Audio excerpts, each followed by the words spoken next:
Hi everybody, this is Bruce Roth. I'm a real estate broker from West Hills, California. This is a video that's for sale by owners. It's the second video in a series. The first thing I'm going to talk about is you need to have certain service providers. For instance, you need to have a company that's going to hold the escrow. Escrow is where the third person, you give them the deeds and the buyer gives them the money and they make sure that nobody gets ripped off. It's actually a French word, escrow. So you need a referral to a competent escrow company. Actually, in California, I believe pretty much all of them are licensed and bonded. So, but if you want a referral to one that's going to help you, that's fine. Also, you're going to need a title company to insure the title of the property so that the buyer can be covered and make sure that they're not buying a property that they're going to end up not actually owning, to make sure you can deliver clear title. Next, I want to talk a little bit about the terms that need to be included in the agreement. First of all, you need to have the price of the property. You need to have what their deposit is going to be, and if there's going to be an increased deposit or not, so that for their whole down payment. Okay, and when they have to bring the deposit in, when they have to bring the down payment in, all of those are things that definitely have to be in the agreement. You also need to put what the loan amount is and what the terms of that, the approximate terms of what that loan amount are going to be, because there should be a contingency in the agreement where the buyer can get out of it if they can't get the loan that they thought they were going to get.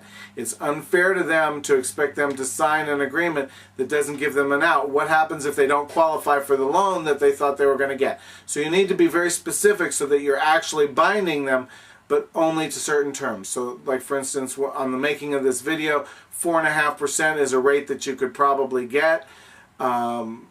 Let's say rates go up to 5%, they can't get that 4.5%. They should have an out because they may not then be able to afford the payments at the price of your home. So those are some terms that need to be in there. You also need to have contingency periods. The loan was a contingency where they can get out. There's other contingencies as well. And then they should have a right to have a professional inspector come and inspect your home so that they know what it is, what's wrong with the house that they're buying. Even brand new houses have something wrong with them. Then they're going to need a time frame also for a contingency to do an appraisal. Also, they're going to need a time frame to do the loan approval. In the contract that I use, the standard time frame for both of those is 17 days.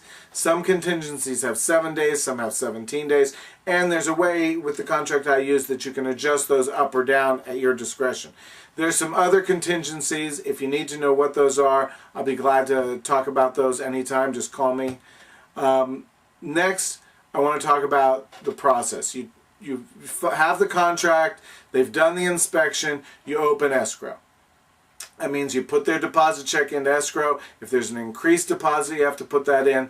And then escrow, then they go to their lender, and the lender will run their loan through and hopefully approve them by the end of the contingency period. Escrow will be doing some things. Title will be doing some things. It's a lot to worry about. That's one of the things that realtors do, is they babysit and make sure that everything is covered.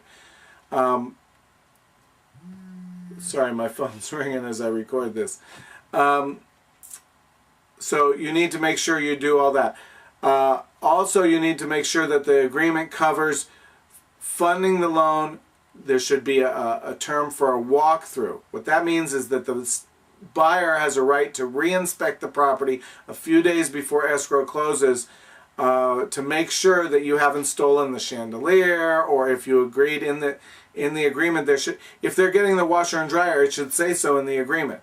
The refrigerator, the stove, whatever you're leaving, it should be covered in the agreement, and their walkthrough will ensure that all those things are still there. Now, you don't want to move out of your house until you're sure the sale is going to go through. So you usually want the contract should say when occupancy will be. Close of escrow plus 1, plus 2, plus 3, or more. If you need to rent the house back from them for some period of time, If you're going to be in the house for more than 3 days after close of escrow, you're going to need to have the terms in the agreement where you rent the house back for them for those days, and you're going to need to pay them what it costs them to own the house, not what it's costing you to own the house.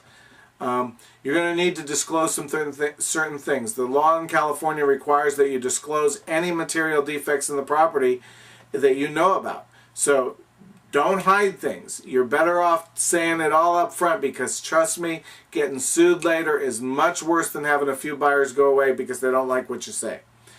Now, once all those things are done, the lender will fund the loan, put the money into escrow, and escrow will then record the deed, and the buyer now owes it. They'll then have a check for you, and that's closing the escrow.